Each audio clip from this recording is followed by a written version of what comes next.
Hey folks, welcome back to our Dice Tower preview. I'm Mark, and today we're taking a look at the Elder Scrolls V Skyrim, the adventure game.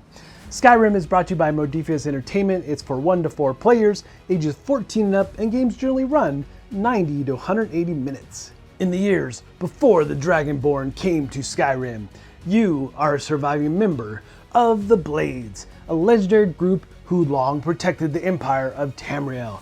Abandoned by the Empire, you must work together to thwart a plot that threatens the whole of Skyrim. You will take on the roles of heroes involved in epic quests, working together to defeat your enemies and exploring the vast expanse of Skyrim. Plan your strategy with weapons or spells, and fight your way through forgotten mines, Draugr-infested tombs, or ancient Dwemer cities to find ancient treasure and increase your power. So, you will build a unique character in this expansive world of Skyrim. You'll be equipping your character with a wide range of weapons, spells, and armor. You'll travel across the Holds of Skyrim to places like Riften, Solitude, Falkreath, and Whiterun. Attempt a huge range of evolving quests that change the game with each decision. Explore the wilderness, gain side quests from mysterious characters, delve into ancient ruins and tombs. You'll battle Draugr, Frostbite Spiders, dragons, and the Daedra. The deeper you delve, the deadlier foes will become. You'll gain experience and amazing treasures, upgrade and enchant your gear, level up your character with a wide range of unique skills and abilities.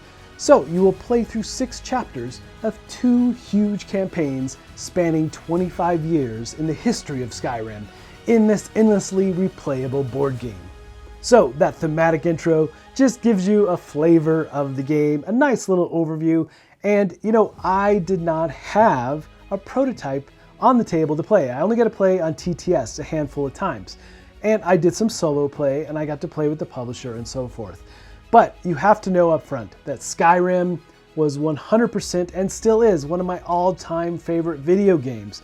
So when I'm talking about the board game in this video, I can't help but be a little bit giddy. Just really well done and a ton of fun. So I am very vested in this world. As you can see, I actually have one of the dragons here. So take that with a grain of salt as I talk about all the different things here, as this is a paid preview, but it is a world that I am totally entrenched in. I love the mythos behind it. I love the character generation, and I really want this video to be more about my experience in playing the game, because again, I don't have a prototype to show off. I'll show you some screenshots of the TTS, and I'm sure you've seen a bunch of that already at this point. But I just want to give my thoughts around the game, being that I'm coming from a huge video game aspect or fan of the world already. All right, so impressions. This is one thing I want to convey the most, is just the overall feel of the game versus like the video game. Now, one of the things that drew me in the video game that the board game absolutely 100% achieved was the fact that you always feel like, oh, let's just do one more quest, or let's just get that one more piece of gear, one more dungeon before we call it quits tonight. It totally has that pull you in value to keep you engaged and rolling through. And of course, this game can be played cooperatively, which is really interesting because you didn't really have that in the video game per se. But the thing is that you really do have that sense of achievement and moving through a story, moving through the dungeons, achieving all the new items, gearing up your character and so forth. And you're always after, just like I said, that one more thing.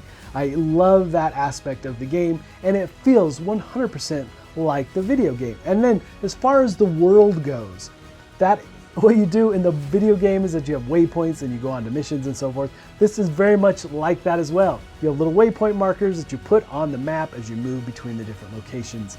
And there's all kinds of quests that you can run through and do. And obviously you've got the main storyline, but there's side quests just like in the video game. And they've done a really good job capturing that same feel. And there are meaningful choices, and I only got to play with a small subset of what the cards are going to be, right? Because it is just the demo I played on TTS, but you can already see that your choices do have impact here.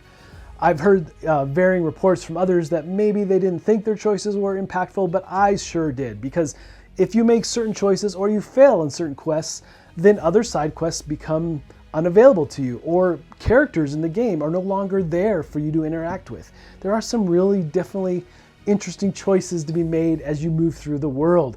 But I really like that aspect.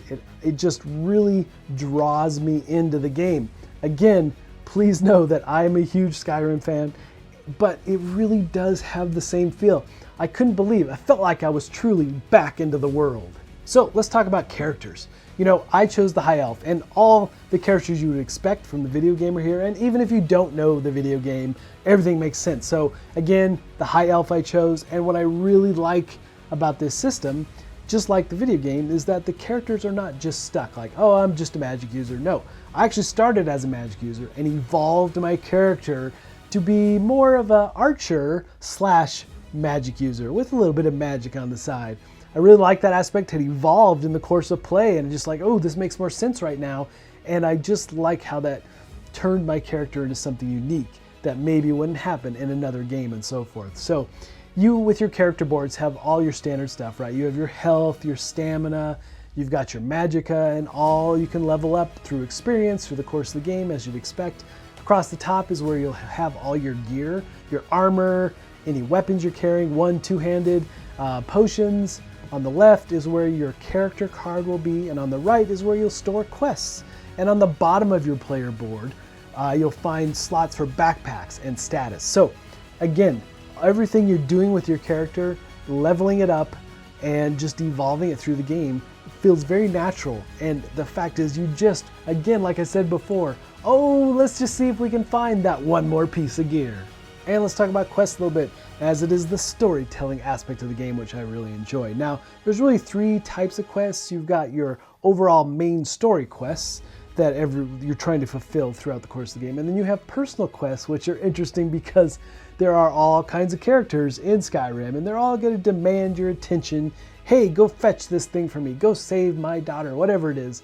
All kinds of different things that these personal quests can be, but the characters within them are very demanding. And then you have world quests that all players have to engage with and complete, absolutely. And then you have different types here on each of the cards as well. But first, when you go on these quests, there is a level number in the middle of the card, so you know exactly if you can take on this particular quest at this time. Or you need to go do some other things, some side quests, and level up a bit before you take on this quest card that you have.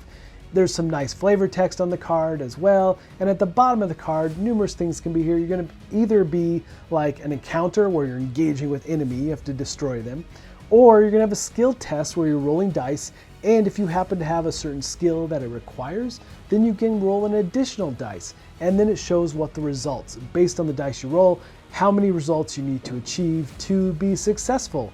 And then finally there's a push. Push is interesting because you can use push in battle as well, but push will allow you to use ingredients basically to push and just roll that one more dice trying to succeed in your rolls. And then you'll flip your quest card over, and if you succeeded or failed, there'll be different conditions and things that will happen.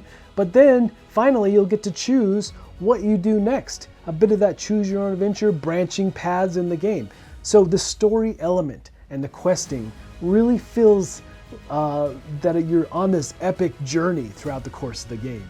And then just a couple of other things, combat. You have your own combat board, and based on if you're diving into a dungeon, the different players that are with you, there are different reasons and how you'll pull cards for that particular quest or encounter that you're dealing with. But there's decks of monsters, and this is one of the neat things, is that these decks scale. So if you've leveled up and you draw a monster that's less than you, then potentially this monster is going to be discarded and won't be put back into the decks for the rest of the game. So as you play further on, again, like I said, the decks just continue to scale, which is really neat. Now, in combat, you have to look at what the monster can defend against. And there might be heavy attacks, like I think the crab is a heavy attack, and it can easily protect itself with all that crazy armor it has. So if you use other things like magic or lighter attacks, you can get in and destroy that creature. So lots of different ways to handle that, but combat is lots of dice rolling, and I love dice rolling in games. So based on all your modifiers and gear, you need to make sure you account for all of that as you put the dice down and roll. And the monsters have their own dice that they'll be rolling and attacking you. Now, when you dive into a dungeon, you might have the ability to sneak and get like the first attack. But generally it's going to be this back and forth, and armor will minus the amount of damage you're going to receive and back and forth with the monster. So you really do need to do some of those dungeons, especially early on, together as a group to really tackle them and get like the most benefit and experience. Obviously killing monsters gives you experience just like in the video game. So I like that aspect. And then of course you can go and visit towns and do the commerce. You can sell items and buy items, all kinds of things like that. So it really, again, pulls you into that world, lots of things to do. And so as you can see, it does have that big open world vibe to it for sure. Now, also, they recently announced, they did a live play with Rado and Jeremy from Man vs. Meeple. They announced a bunch of new stuff, new legendary cards, things like that. They expanded upon those. But the thing that I'm most excited about is this free roaming mode. And they've got like competitive and hard mode there, but the thing is that you get to create your own stories and basically go on your own adventures, so to say, outside the normal timeline. So it does add another layer to the game for sure. And they've also added a 5 to 8 player expansion. So all kinds of new things to look forward to in this game. I can't wait to experience these new things as well, and I look forward to checking it out. All right, folks, just a reminder once again, this has been a Dice Tower paid preview, and everything you've seen here has been just in digital form, very much prototype. So keep that in mind. But if you want more information, definitely go check out the campaign. Now, the thing is, this has been mostly just an impressions video. I didn't have that physical prototype, like I said. So I only got to play on TTS, and I can tell you straight up, the thing that still strikes me is the fact that it just pulled me back into that world. And one of the ways they did that was by using the artwork from the video game. Now, I've heard a lot of mixed results on this, people wanting new artwork and so forth, but for me, I like the fact that it's there. It feels familiar, it feels like I'm back in the world. So absolutely, that part works for me very well. And just, again, the feel of the game, it feels like I'm in Skyrim. Definitely something I'm going to play and look forward to in the future. But folks, ultimately, in the end, if this looks like something of interest to you, I'm sure they'd appreciate your support. So I think that's it for me, and until next time, we'll see you at the table.